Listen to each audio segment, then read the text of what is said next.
Bonjour les amis, donc me revoilà avec le jeu guérir ses émotions, ses blessures émotionnelles.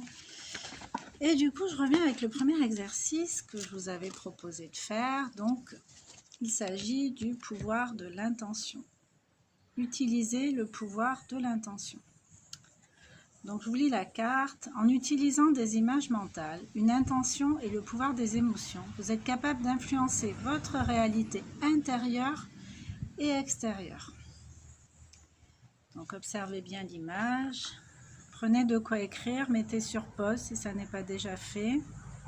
Voilà, vous voyez cette femme là qui a une cible en fait, qui a l'intention de tirer au milieu.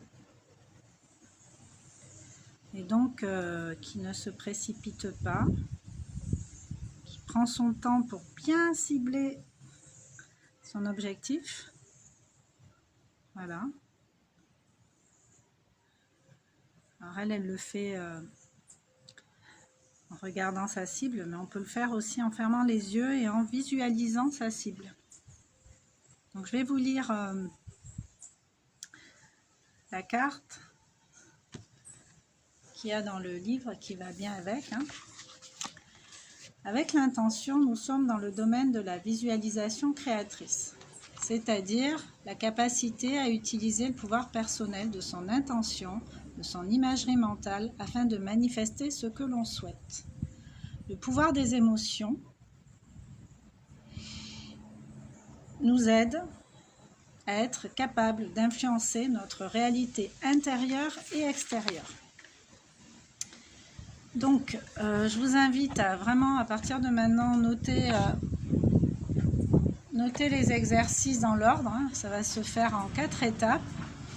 Donc, dans un premier temps, je vais vous inviter à imaginer ce que vous voudriez voir se réaliser dans votre vie. Ou alors, si vous avez un comportement qui vous dérange ou des réactions que vous-même vous ne comprenez pas, peut-être aussi c'est juste souhaiter guérir de ça en fait. Voilà, imaginez ce que vous voudriez voir se réaliser dans votre vie ou que vous souhaiteriez guérir. Voilà, donc ça vous écrivez, déjà dans un premier temps vous fermez les yeux, vous imaginez et ensuite vous pouvez le formuler. Parce que c'est important de bien formuler ce qu'on veut. Si on formule mal, on reçoit la variante de la bonne formulation. Donc c'est important de clarifier un peu sa quête, savoir ce qu'on veut vraiment et bien le formuler et éviter de le formuler différemment à chaque fois. Une fois que vous êtes bien posé, que vous avez identifié ce que vous voulez vraiment, c'est important de rester dans cette demande-là, mais dans la demande claire de ce que vous voulez en fait. S'il y a trop d'hésitation, les vibrations sont hésitantes et du coup vous recevez de l'hésitation en fait. Vous recevez du médium alors que vous vouliez le summum. Donc voilà. L'étape 2 de ce jeu-là, de cette carte, c'est formuler de manière positive. Donc on en revient à la formulation. Par exemple, on parle toujours du jeu, ça on en a déjà parlé dans une précédente vidéo. J'aimerais avoir des relations plus harmonieuses et profondes avec mes enfants. Ou encore, je décide de traverser la partie de moi qui a peur de lâcher prise et de faire confiance à la vie. Ou alors, j'ai l'intention de comprendre et de guérir ce qui fait grossir mon corps.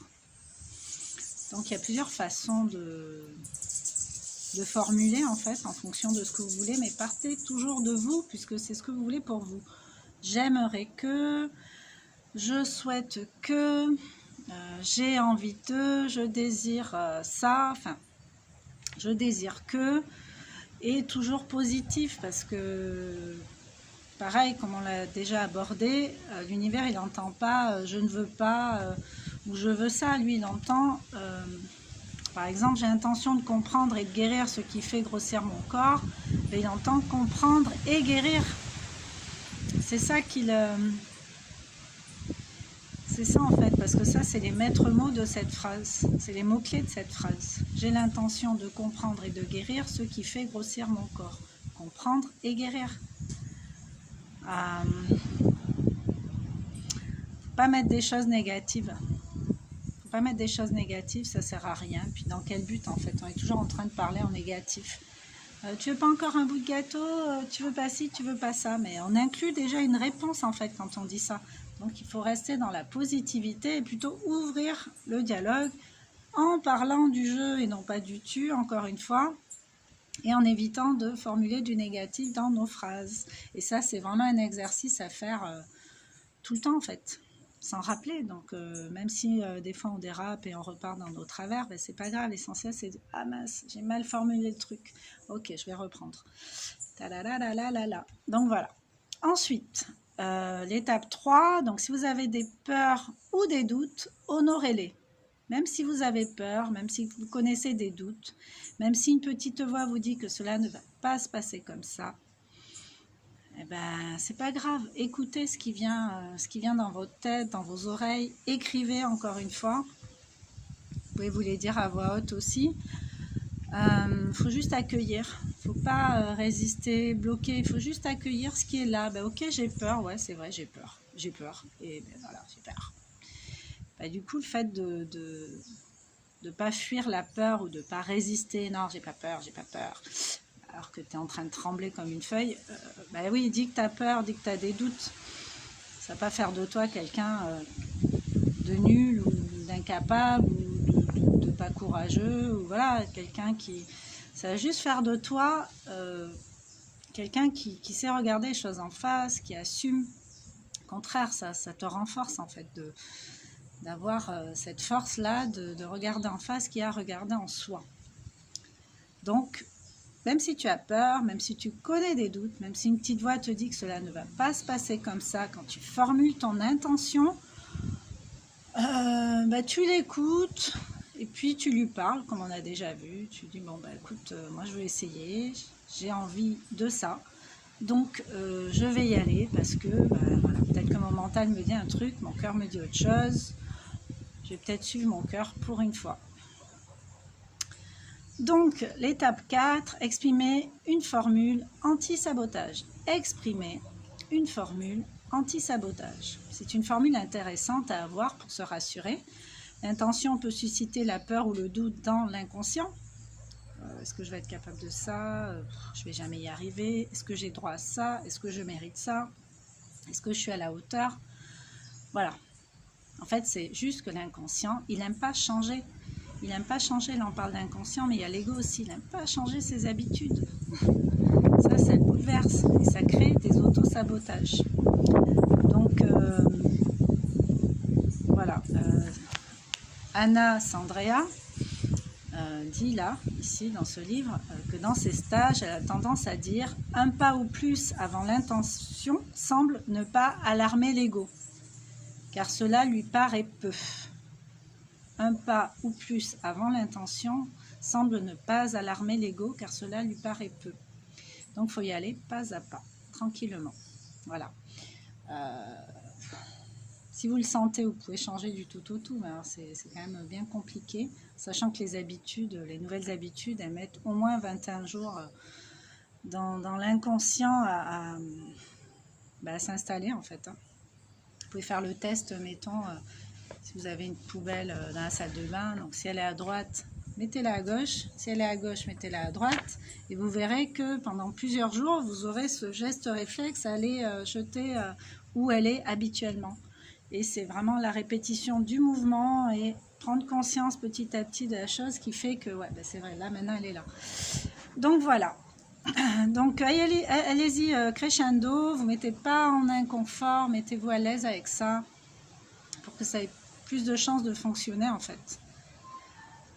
Donc dites-vous plutôt, je suis déterminée à faire un pas ou plus vers la libération de ma méfiance vis-à-vis des hommes, même si j'ai peur, même si j'ai des doutes, même si j'ai une petite voix qui me dit que je n'y arriverai pas. Je suis déterminée à faire un pas ou plus vers la libération de ma méfiance vis-à-vis des hommes, Même si j'ai peur, même si j'ai des doutes, même si j'ai une petite voix qui me dit que je n'y arriverai pas. Parce qu'en vrai, on peut y arriver. Mais il suffit juste de se raconter des jolies histoires et pas de se raconter des films d'horreur, en fait. C'est ça, hein. Le mental, l'ego, l'inconscient, il va faire émerger des peurs, des doutes sur nos capacités à, notre légitimité à. Mais franchement, il y a un super pouvoir en nous qui s'appelle l'intention. D'ailleurs, il y a un très bon documentaire de Tistria sur YouTube, Tistria. J'aime beaucoup leurs documentaires parce que ils rencontrent des personnes qui ont des chemins particuliers, qui sont devenus thérapeutes pour la plupart et qui ont vraiment des expériences extraordinaires et qui les formulent très très bien. Donc c'est vachement intéressant. Et il y a parmi ces documentaires Le pouvoir de l'intention, qui est un document très très très très fort, enfin vraiment. Et d'ailleurs ils en ont sorti un là à Noël dernier, 2019, qui s'appelle Ose. Et celui-là pareil, hein, je trouve qu'ils sont vraiment bien faits, quoi. Ils choisissent des termes assez percutants et voilà, c'est toujours intéressant d'aller écouter. Donc, renforcer cet exercice avec ces deux documentaires, Le pouvoir de l'intention, comme ça, moi je vous en parle brièvement, mais je vous en parle pendant plus d'une heure à peu près, et avec d'autres mots, des expériences aussi, des témoignages d'expérience, et puis des scientifiques qui vous expliquent un peu ce qui se passe dans la tête. Donc voilà, donc je vous encourage à faire ce premier exercice. Et voilà, même si c'est compliqué au départ, n'ayez pas peur, continuez à avancer, continuez à émettre de bonnes intentions et ça va bien se passer, ne vous inquiétez pas. Ciao, ciao.